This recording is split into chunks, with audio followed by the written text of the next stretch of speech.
اس اجلاس کو بنایا سنوارا ہے، اللہ ان کی محنت کو قبول فرمائے اور اس اجلاس کو مثمر ثمرات بنائے۔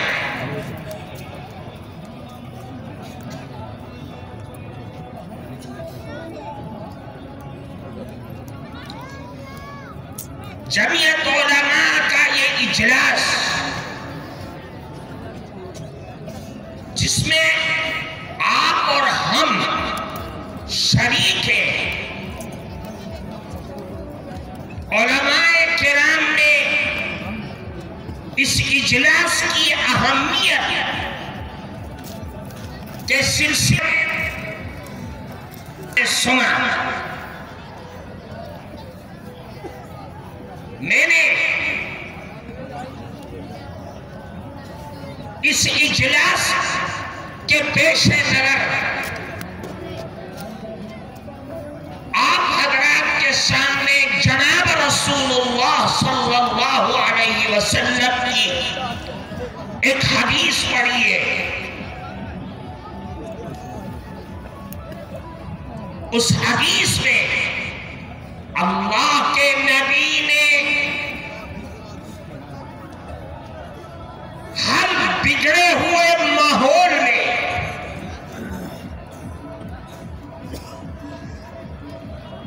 اسلام کی دو بنیادی تعلیم جو ایمان اور فرائض کے بعد اللہ کی زمین پر ایسی دو بنیادی تعلیم ہے کہ اگر دنیا کے اندر اسلامی تعلیمات کا بول بالا ہو جائے گا،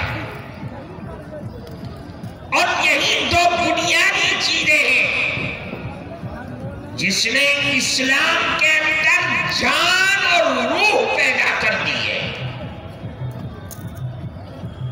اس حدیث کے راوی ہیں حضرت انس رضی اللہ تعالی عنہ۔ حضرت انس رضی اللہ تعالی عنہ فرماتے ہیں کہ اللہ کے نبی جناب رسول اللہ صلی اللہ علیہ وسلم نے فرمایا، اے ابو ذر، حضرت ابو ذر غفاری رضی اللہ تعالی عنہ جو صحابہ کرام میں ایک بڑی حیثیت رکھتے ہیں، اللہ کے نبی ان سے خطاب فرماتے کہ اے ابو ذر، الا ادلک علی خصلتین ہما اخف علی الظہر واثقل فی المیزان۔ اے ابو ذر، کیا میں تم کو ایسی دو عادتیں، دو خصلتیں، دو عمل ایسے نہ بتا دوں جو دنیا میں انسان کے پیٹھ پر تو بہت ہلکے ہیں لیکن قیامت کے روز اس کا وزن بڑا بھاری ہوگا۔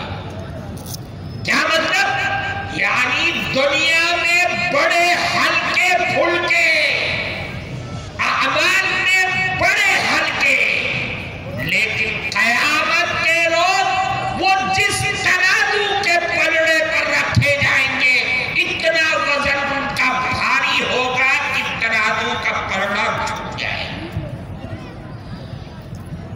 حضرت ابو ذر غفاری رضی اللہ تعالی عنہ نے فرمایا، قلت بلا یا رسول اللہ، اے اللہ کے نبی ضرور بتلائیے۔ اللہ کے نبی نے فرمایا، سب سے پہلے یہ دو چیزیں ہیں، اسے اگر کوئی مسلمان اپنی زندگی میں پیدا کر لے تو یاد رکھیے دنیا اور آخرت کی کامیابی اس کے قدموں کو چھوڑ لے گی۔ اللہ کے نبی نے فرمایا، طول الصبر، اے مسلمان اپنی زبان کو کنٹرول میں رکھ اور زیادہ خاموش رہے، بلا وجہ بک بک بک بک بک کر، اس لیے کہ تیری یہ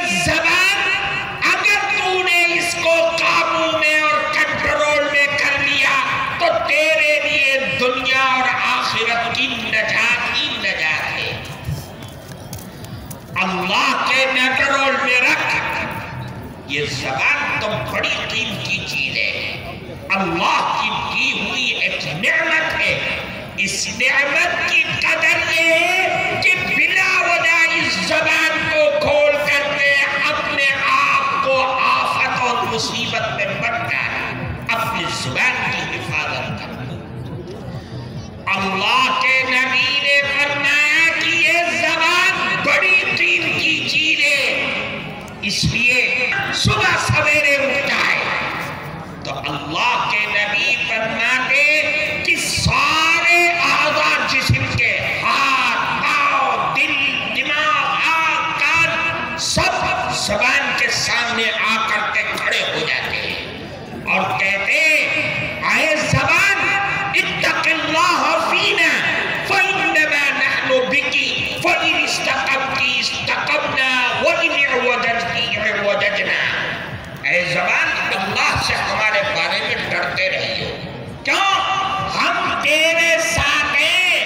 اگر تو صحیح چلی تو ہم سب تیرے ساتھ صحیح رہیں گے، اور اگر تو ٹہڑی چلی تو ہم سب تیرے ساتھ تباہ و برباد ہو جائیں گے. یہ زبان اللہ کی نعمت ہے.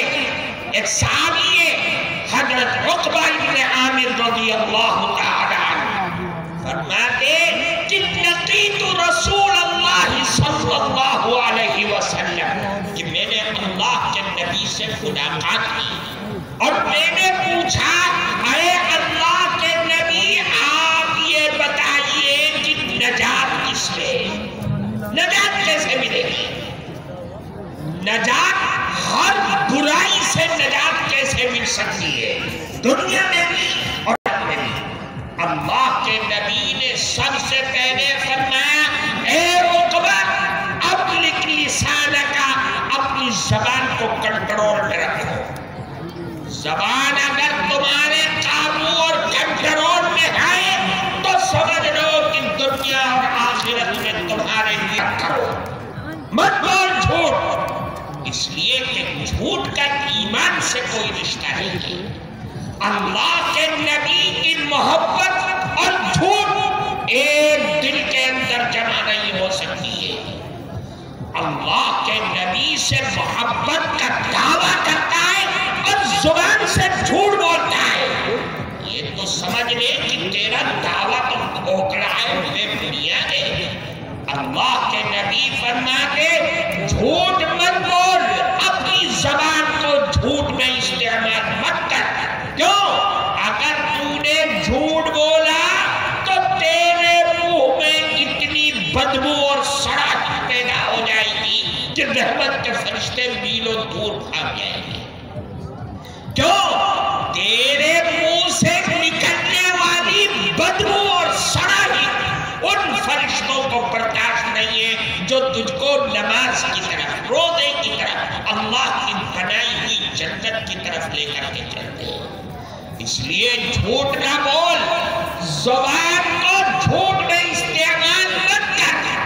تو دعویٰ کرتا ہے کہ میں اللہ کے نبی سے محبت کرتا ہوں اور جھوٹ بولتا ہے. یہ دو الگ الگ چیزیں ہیں. دیکھو ایک روایت ہے، مشہور حدیث، اللہ کے نبی ایک مرتبہ وضو فرما رہے تھے.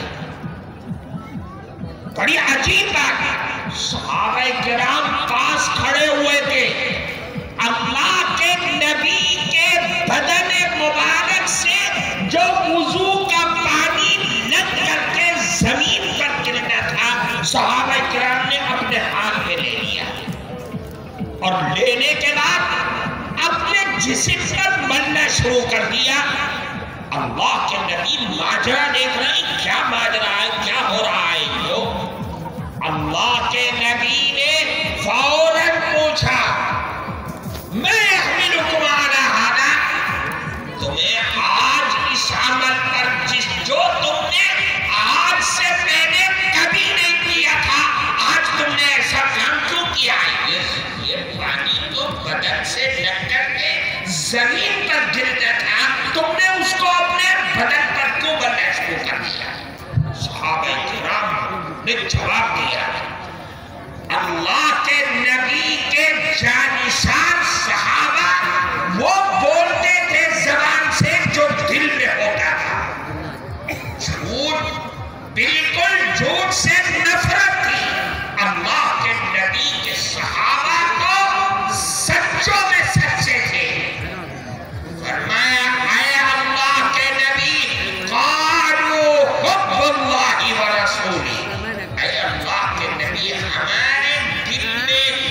محبت کی آگ جل رہی ہے، اس آگ نے ہمیں مجبور کر دیا کہ آپ کے جسم مبارک سے جو پانی لگ کر کے زمین پر گرنا تھا، ہم نے اس کو بدن پر کرنا شروع کر دیا۔